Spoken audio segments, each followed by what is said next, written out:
マイの日本語ポッドキャスト。こんにちは。マイの日本語ポッドキャストへようこそ。マイです。皆さんお元気でお過ごしでしょうか？私は元気です。はい、私ですね、あと1週間ちょっとで、日本にね、旦那さんと一緒に一時帰国する予定なんですよ。そうで、久しぶりにお母さんと会って、いろんな話しようかなと思っていますし、あとは温泉旅行にも行く予定です。あとお友達とも会おうかなって思っています。そうで、久しぶりの日本なので、ちょっとねドキドキしています。はい。で、このドキドキといえば、この時期ね、別の意味でドキドキしている人も多いんじゃないかなって思います。そう、もうすぐホワイトデーですね。うん、ホワイトデーに、どんなお菓子をあげるかっていうのをもう考えましたか？うん、私はね、もう結婚していて既婚者なので、あんまりもうホワイトデーとかってあんまり関係ないんですけど、でもホワイトデーを考えると、わあ、青春だなって思います。はい。ということで、今日のテーマはですね、ホワイトデーです。もしかしたらホワイトデーを知らない人もね、いるかもしれないので、簡単に説明すると、2月14日がバレンタインデーじゃないですか。で、その時に日本では女性から男性へチョコレートを渡すっていうのが一般的です。そしてその1ヶ月後、3月14日に男性から女性へバレンタインのお返しをするんですけど、それがホワイトデーです。今日はそのホワイトデーがどのようにして日本で誕生したのか、それからホワイトデーにはどうやって気持ちを表現すればいいのかっていうことについてお話ししていきたいなと思っていますので、ぜひ最後まで聞いていただけると嬉しいです。そして、このマイの日本語ポッドキャストではメンバーシップもやっております。ぜひ興味のある方は概要欄をご覧ください。皆さんはホワイトデーがどうやって生まれたか知っていますか？ホワイトデーの元祖は福岡県にある石村万世堂っていう老舗のお菓子屋さんです。で、この老舗っていうのがどういう意味かっていうと、長い歴史があるお店のことです。何十年何百年も同じ商売を続けていて、信頼だったり伝統があるお店のことを言います。1977年、この会社の社長が雑誌を読んでいる時に、ある女性の投稿を見つけました。バレンタインデーには男性はチョコレートをもらえるのに、どうして女性は何ももらえないんですか？マシュマロ一つでもいいのでお返しが欲しいです。という内容だったんですね。この文章からヒントを得た社長は、1978年3月14日をマシュマロデーと決めました。そしてチョコレートをマシュマロで包んだお菓子を売り始めたんですね。これが始まりだそうです。マシュマロデーが大ヒットすると、日本全国アメ菓子工業協同組合がこれをもっと大きく広めることにしました。マシュマロの白い色が持つ綺麗で純粋なイメージを生かして、名前をホワイトデーに変えました。飴の材料である砂糖が白い色だったっていうことも、ホワイトデーという名前にした理由の一つでした。そして1980年に大きなキャンペーンを行って、日本全国に広がっていったそうです。ホワイトデーって聞くと、今はもうキャンディーをあげる日くらいのちょっと軽いイベントって考える人も多いかなって思うんですけど、でも実は1980年代の日本ではこれが本当に社会現象レベルだったそうです。当時の日本の大きな百貨店、例えば三越とか伊勢丹の記録を見ると、3月14日の直前の1週間、男性のお客さんの売り上げがなんと普段の5倍。多い時で10倍以上になったというデータがね、残っているそうなんです。この5倍とか10倍ってかなりすごいですよね。今の感覚で考えるとちょっと信じられないなっていう感じです。普段はね、百貨店とはあまり縁がなさそうなおじさまたちが、ホワイトデーのシーズンになると、仕事帰りにスーツ姿のまま百貨店へ押し寄せたそうなんですね。退勤時間の時間帯になると、百貨店の1階の食品売り場がほとんど男性でいっぱいになる。そんな珍しい光景が毎年繰り返されていたそうです。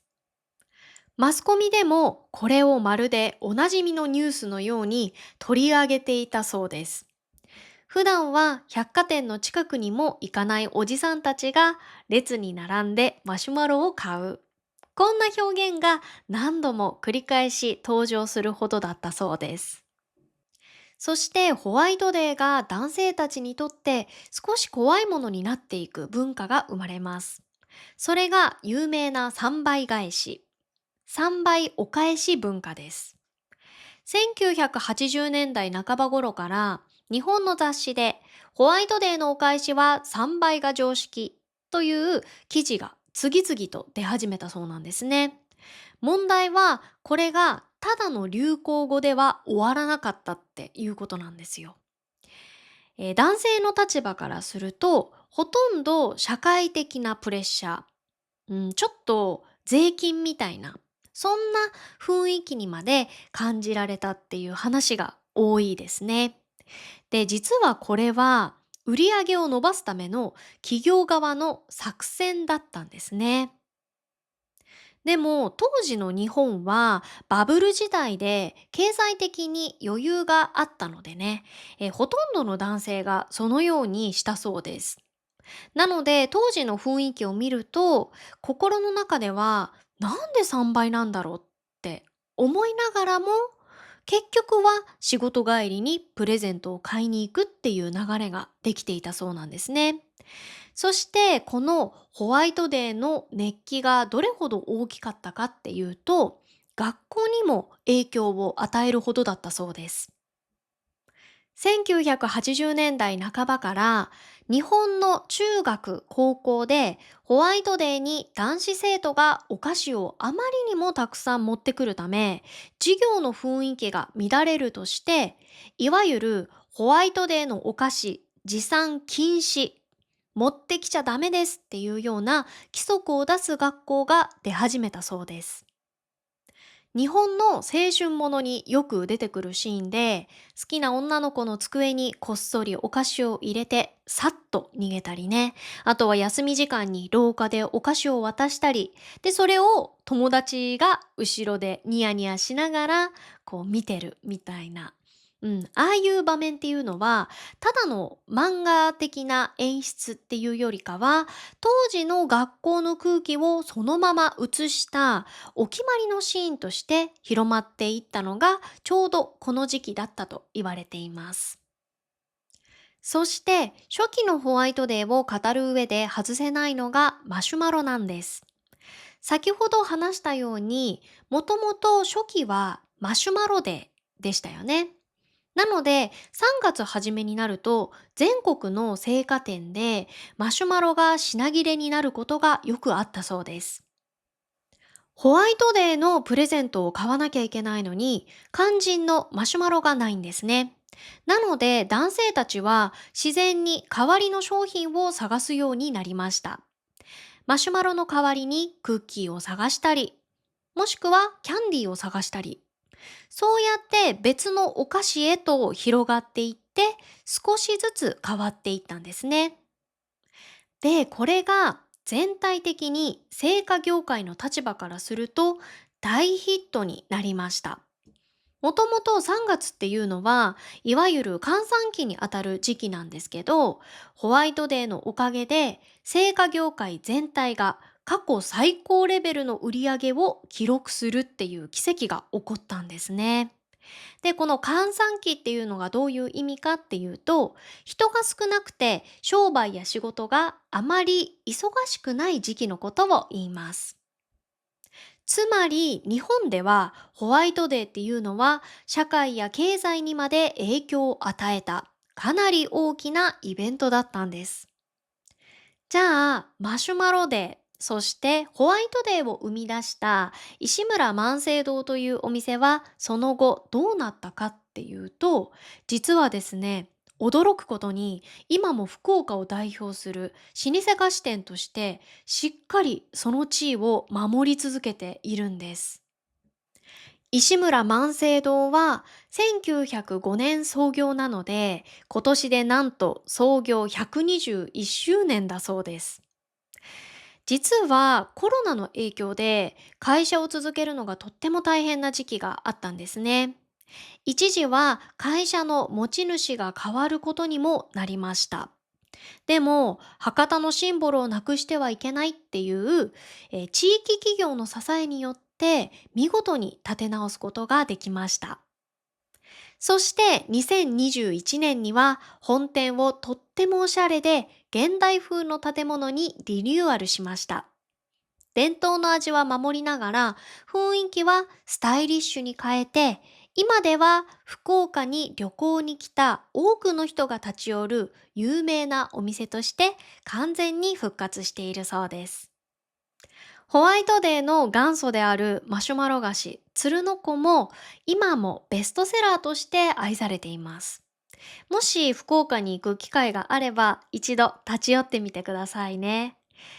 ちなみに私はこの鶴の子まだ一回も食べたことないんですけど、ずーっと気になってるんですよ。なので今回日本に帰ったらオンラインで注文してみようと思ってます。ではここからまたホワイトデーの話に戻ります。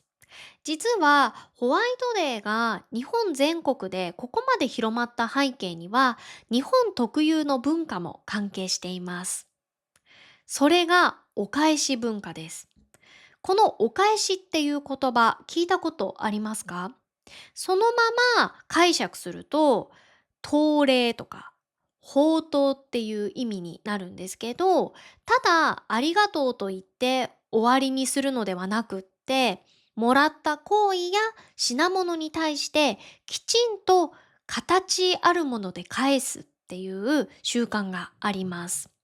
で、日本人の心の中には、人に借りを作ったままではいられないっていうね、感覚が結構強くあるんですね。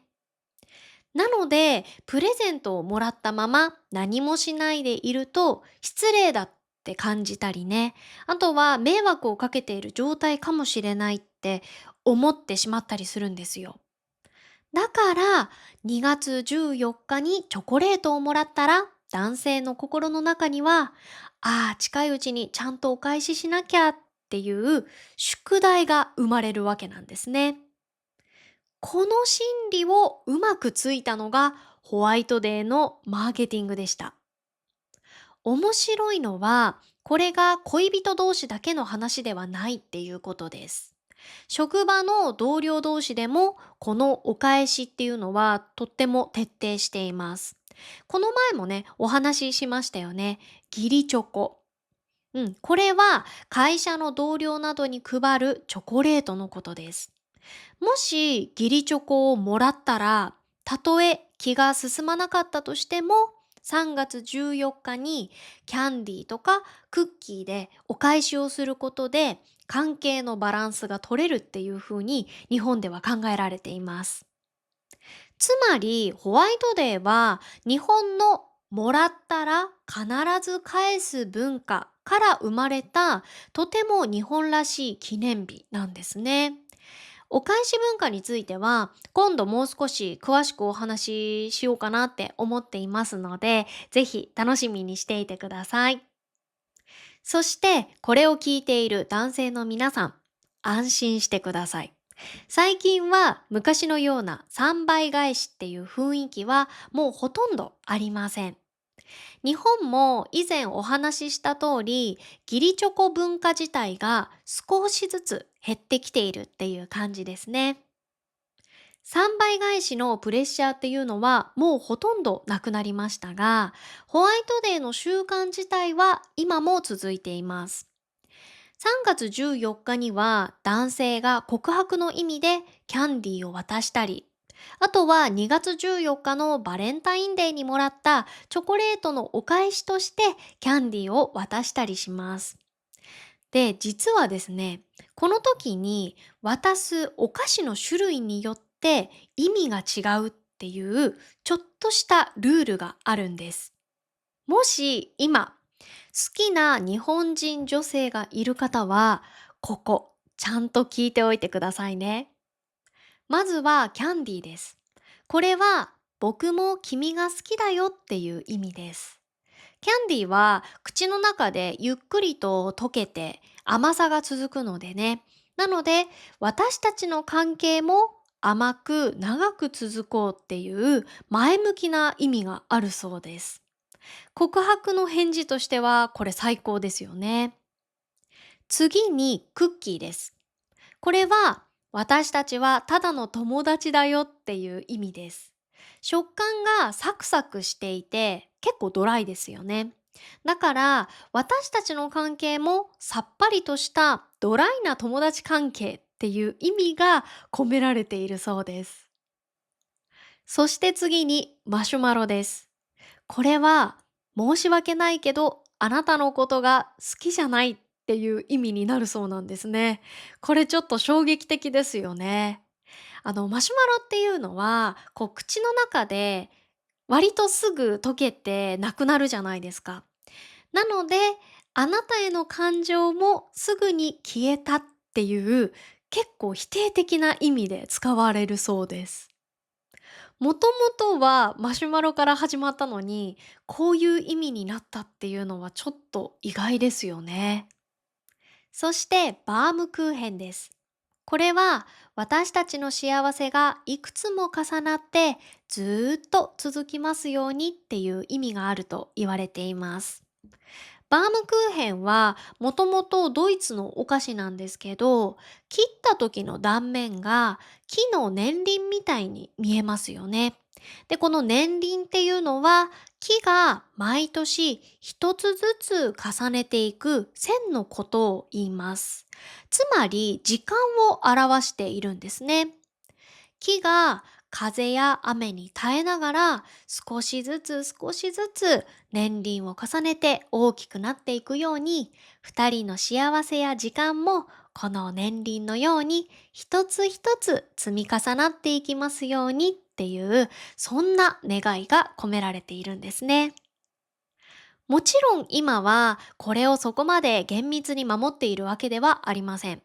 今はね、こうキャンディーとかクッキーっていう種類よりも、むしろブランドの方が重要な感じですね。うん。でも、マシュマロは今でも少し、注意が必要です。誤解されることもあるのでね、これはちょっと気をつけた方がいいかなと思います。ホワイトデーはこうやって男性が好きな女性に気持ちを表しますよね。じゃあ、お互いに気持ちを伝え合ったら、それで付き合うことになるのかっていうと、これはね、違います。前にもお話ししましたが、日本では必ず告白というのが必要です。ここで終わってしまうと、曖昧な関係になっちゃうんですよね。え、付き合うの付き合わないのっていうね。うん。なので、手紙とかを渡したりして、きちんと告白をしなければいけません。で、旦那さんに聞いてみたら、自分はキャンディーを渡したことがないって言ってました。これは本当なのか嘘なのか、ちょっとわからないですね。もしかしたら私のために嘘をついてるかもしれないですよね。うん、でも、旦那さんの性格を見ると、本当に渡したことないのかなっていう気もします。うん。で、皆さんもご存知の通り、私の旦那さんは韓国人なんですけど、韓国ではカゴのようなものにキャンディーをたくさん入れて、それをプレゼントしたりしていたそうです。だから人気のある女性はホワイトデーに両手にキャンディーの入ったカゴを持っていたそうなんですね。ちょっとこれ不思議ですよね。で、これは旦那さんのお友達の話なんですけど、そのお友達はホワイトデーにキャンディーを渡そうと、数日前から綺麗なカゴとキャンディーを買って、しかも手紙まで用意してしっかりと準備していたそうなんですね。でも、そのキャンディーをちゃんと保管できなかったせいで、溶けてしまったそうなんですよ。全部。それでホワイトデー当日に慌てて普通のキャンディーを買って、で、彼女に渡したそうなんですね。なんですけど、あまりにも悲しくって、そのお友達は泣いてしまったそうです。旦那さんはホワイトデーって聞くと、今でもこのことを思い出すそうです。でも、もしかしたらこの話は旦那さん本人の話かもしれないですよね。ちょっと怪しいなって思います。皆さんの国ではホワイトデーに何かすることはありますか？もしあったらぜひコメント欄で教えてください。はい、今日はですね、ホワイトデーについてお話ししました。いかがでしたか？もともとはビジネスから生まれたイベントではありますが、やっぱり一番大事なのは気持ちを伝えることなんじゃないかなって思います。ホワイトデーをきっかけに好きな人に思いを伝えるっていうこともできますよね。もし今キャンディーを渡したい女性がいて悩んでいる方がいたら、ホワイトデーはその一歩を踏み出せるタイミングかもしれません。皆さんの思いがうまく届くといいなって思っています。頑張ってください。はい、それでは本日も最後まで聞いてくださってどうもありがとうございました。また次のポッドキャストでお会いしましょう。バイバーイ。